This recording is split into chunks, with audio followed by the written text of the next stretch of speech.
Right, now I really am beginning to lose it, because I've taken the cover back off to put in the pull that I forgot to fit, to discover that the pull is in there. I fitted it, and I now remember what I've got is Seb gave me a new pull, and what's in the bag is the old one. All I didn't do was fit the spring, which you can do afterwards. You know, but of course I saw this, oh no, the pulls, I haven't put it in, I forgot. He gave me a new pull and I did fit that, and I don't know what to say, so I've taken it all apart. Well, there you go, you live and learn, don't you? So it's good news. I didn't forget to put the pull in, but I forgot that I did put the pull in. Ah dear, so I've taken it all apart for nothing.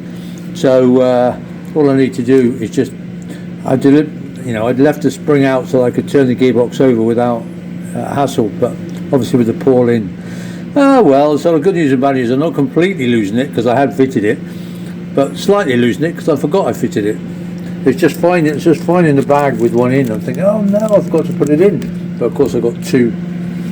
There we go. Right, I put it all back together now. Hurrah!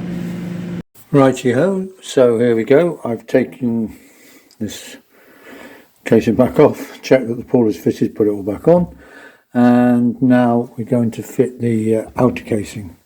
So I've got a gasket in place, and I've just greased the mating surface, and I've greased the surface on that, because obviously the gearbox is full of grease, so hopefully leaking won't be a major problem. And I've fitted the new studs, which I hope are now the correct length for the to go and to hold the outer casing on.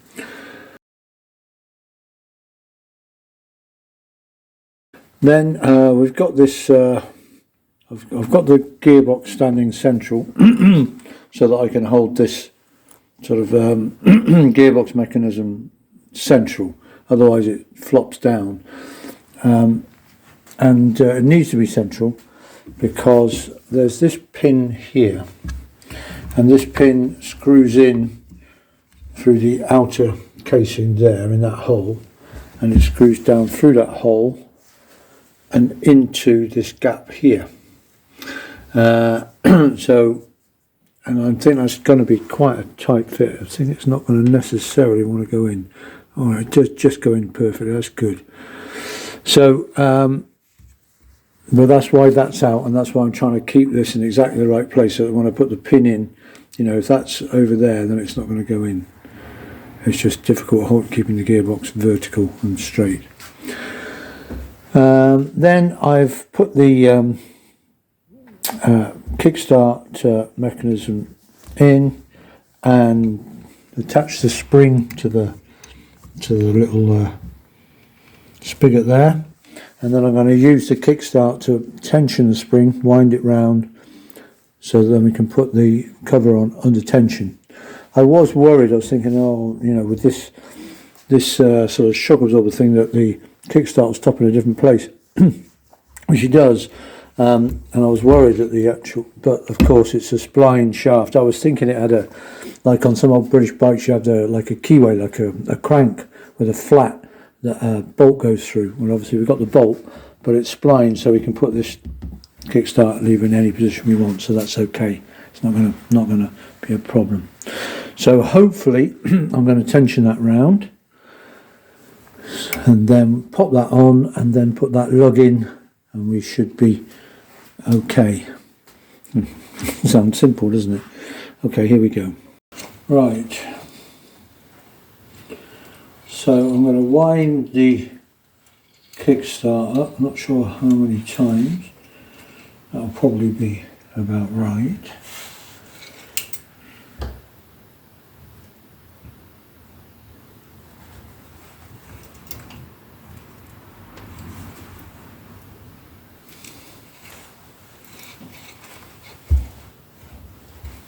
Yeah, I think that'll be enough.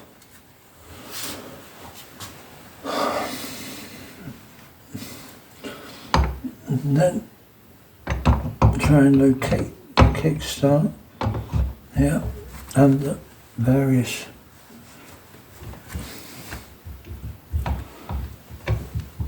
studs. Oops.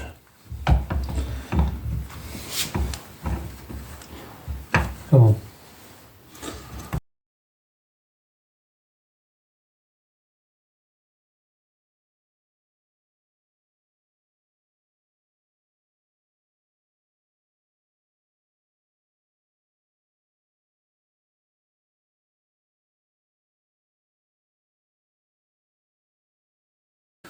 I'll give it a tap, but no, it's going down now. I don't know why. It's not. It's very tight.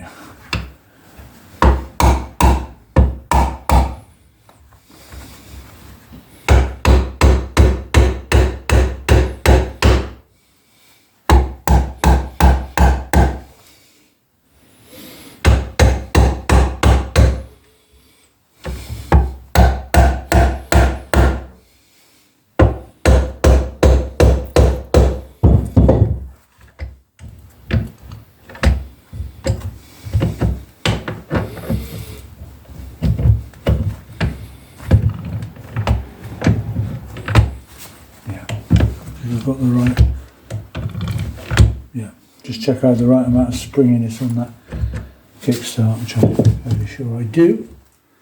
So that's pretty good. I don't know why it's so tight, but it's just binding on the various studs. Right, let's have a look down here. Right, that sort of hole that I wanted to go in has indeed moved, but not much. Good. So I'll get a small screwdriver, see if I can move it over. There we go. And then hopefully this pin will go in. Good. Yeah. And I'll tighten that up in a bit, but the pin's in. Good. And I've got a few, got some stainless steel nuts to go on.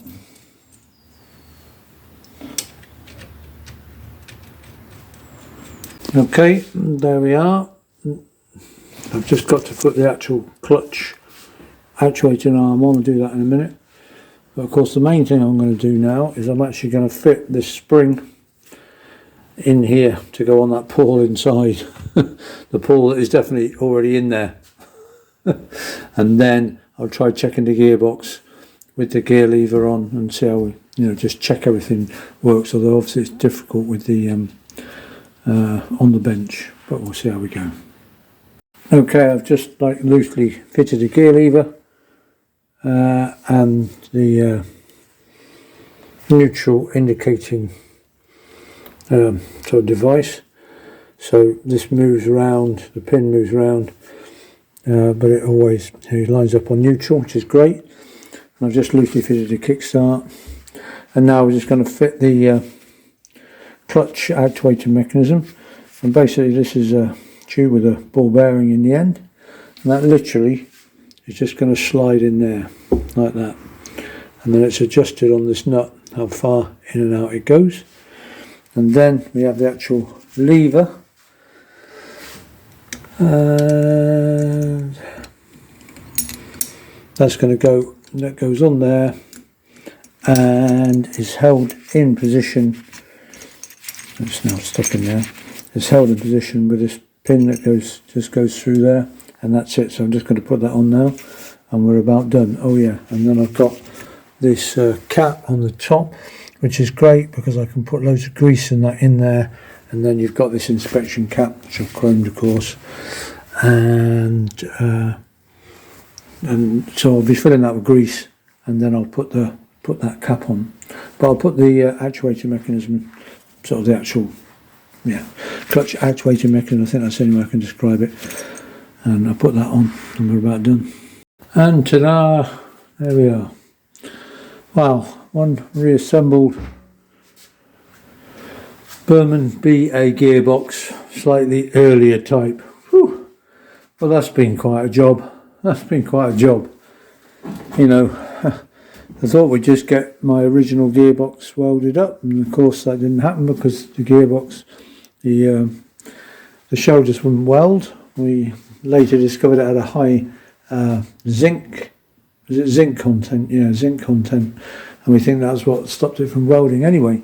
But luckily all the internals were the same as Seb had this spare gearbox shell from an earlier gearbox, but the internals, certainly the gear cluster, they're the same, so we're able to put that in.